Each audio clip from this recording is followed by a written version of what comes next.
नमस्कार दोस्तों, मैं हूं डॉक्टर बी.एम. बघेल। सबसे पहले मेरे को लाइक सब्सक्राइब। अगर आईटी सेक्टर में, इंजीनियरिंग सेक्टर में, कोई टेक्नोलॉजी के सेक्टर, इंजीनियरिंग के सेक्टर, एएसएम टेक्नोलॉजी जो 1992 में कंपनी बनी और कंपनी का भारत में बड़ा विश्वसनीय नाम है। नए प्रोडक्ट का डेवलपमेंट करके बहुत सारी औद्योगिक संस्थाएं को सॉल्यूशन प्रदान करती है। एक बड़ा महत्वपूर्ण प्रोडक्ट कंपनी बनाती है कि आज चारों तरफ डिमांड है, वो है सेमीकंडक्टर। इसके अलावा मेडिकल क्षेत्र में डिवाइस बनाती है, हाईटेक डिवाइस बनाती है, रोबोटिक में काम करती है, ऑटोमेटिव इंजीनियरिंग में काम आती है, एवोनिक्स वैमानिक क्षेत्र में, विमान के क्षेत्र में के पार्ट्स लगते हैं। इसमें कंपनी जो टेक्नोलॉजी है कंपनी के पास, वो buffer, metallization, packaging, digital transformation, electric vehicles, ADAS advanced driver assistance system, autonomous vehicle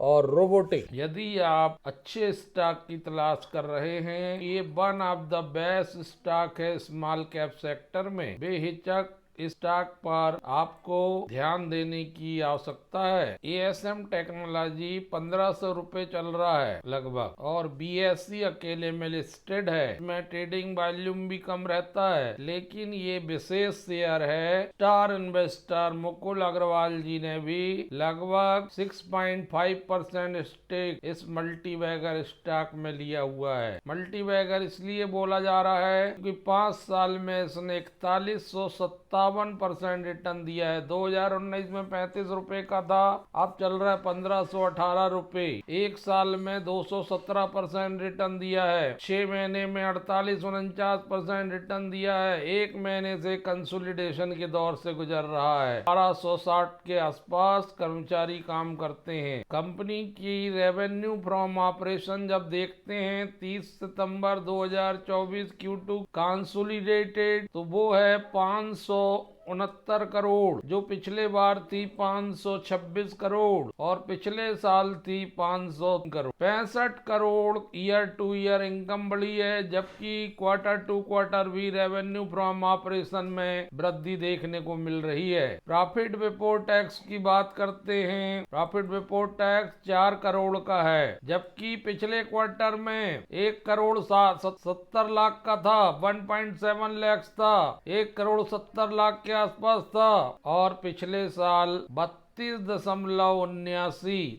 3 crore के आसपास का घाटा था। ये company year two year profit before tax में टर्न अराउंड कर रही है, जबकि profit for period 2 crore 40 lakh के आसपास है, जो पिछले क्वार्टर में 2 करोड़ 80 लाख था, जबकि पिछले साल 2 करोड़ 70 लाख के आसपास हानि थी। दोस्तों, turn around year two year EPS देखते हैं तो 1 रुपए 83 पैसे, जो पिछले क्वार्टर में था 2 रुपए 65 पैसे। पिछले क्वार्टर की तुलना में ईपीएस कम है, लेकिन हम यहाँ ईयर टू ईयर जब तुलना करते हैं 2.48 रुपीस का ईपीएस माइनस में था। इसी अवधि में कंपनी घाटे में चल रही। ये बड़ा टर्न अराउंड है कंपनी के रिजल्ट में। ईयर टू कंपनी एक्सपोर्ट करके भी आय कमाती है। 18 करोड़ की आय लगभग कंपनी को विदेश से होती है एक्सपोर्ट करके, जबकि डोमेस्टिक से 35 करोड़ के आसपास होती है। मैन्युफैक्चरिंग और सर्विस 2 काम है इनके। तो कंपनी का घरेलू कारोबार भी है, एक्सपोर्ट का भी कारोबार है। कंपनी के बैलेंस शीट में देखते हैं, कंपनी के पास कंसोलिडेटेड रूप से 2 करोड़ 80 लाख के कैश हैं, और बारोइंग के मामले में कंपनी में 13 करोड़ के डेप्ट है। पिछले बार 27 करोड़ के थे लॉन्ग टर्म, और 64 करोड़ के शॉर्ट टर्म है, जो पिछले बार 41 करोड़ के थे। बहुत लो डेप्ट कंपनी है दोस्तों, और कंपनी के पास बढ़िया प्रोविजन भी मौजूद है। डिफेंस सेक्टर, विमानिकी सेक्टर, सेमीकंडक्टर जैसे बहुत अच्छे क्षेत्र में काम करने वाली एक कंपनी पर आप नजर रखिए। डेफिनेटली इस स्टॉक में फिर से मल्टीबैगर अवसर पैदा होंगे,